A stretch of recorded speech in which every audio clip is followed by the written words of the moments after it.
ہمارے یونیورسٹی کے 3.5 مہینوں کی تنخواہیں ہمیں نہیں ملی کہ بھیک مانگ رہے ہیں اور کس طرح ہو رہا ہے. اور آپ مجھے بتائیں پروفیسران جتنے بھی ہیں, کوئی PhD ڈاکٹر ہے, کوئی 20 گریڈ کا آفیسر ہے, وہ بھی کھڑے ہو کے تنخواہ وہ ادھار لے رہے ہیں.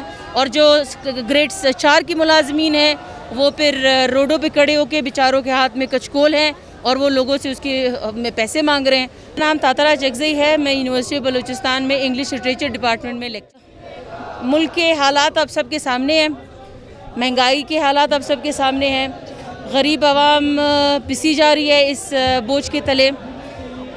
یہ آج کا احتجاج اس لیے ہے کہ اس مہنگائی کے حالت میں ہمارے یونیورسٹی کے 3.5 مہینوں کی تنخواہیں ہمیں نہیں ملی, اس کی ادائیگی ابھی تک نہیں ہوئی.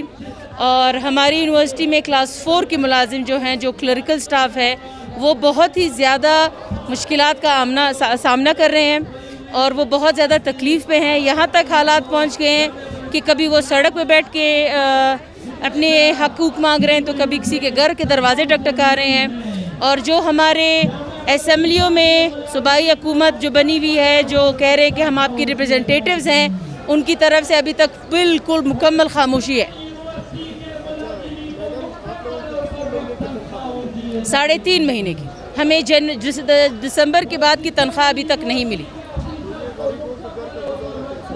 وہ سڑکوں پہ بیٹھ کے بھیک مانگ رہے ہیں اور کس طرح ہو رہا ہے. اور آپ مجھے بتائیں پروفیسران جتنے بھی ہیں, کوئی PhD ڈاکٹر ہے, کوئی 20 گریڈ کا آفیسر ہے, وہ بھی کھڑے ہو کے تنخواہ وہ ادھار لے رہے ہیں. اور جو گریڈ 4 کی ملازمین ہیں وہ پھر روڈوں پہ کھڑے ہو کے بیچاروں کے ہاتھ میں کچکول ہیں اور وہ لوگوں سے اس کے پیسے مانگ رہے ہیں. یہ تو کوئی طریقہ نہیں. آپ مجھے بتائیں کون سے MP ہے یا CM ہے جس نے اپنی تنخواہ نہیں لی؟ ان کے ایک دن کی, ایک ہفتے کی تنخواہ ضائع ہوئی ہے جو ہماری نہیں ہوئی.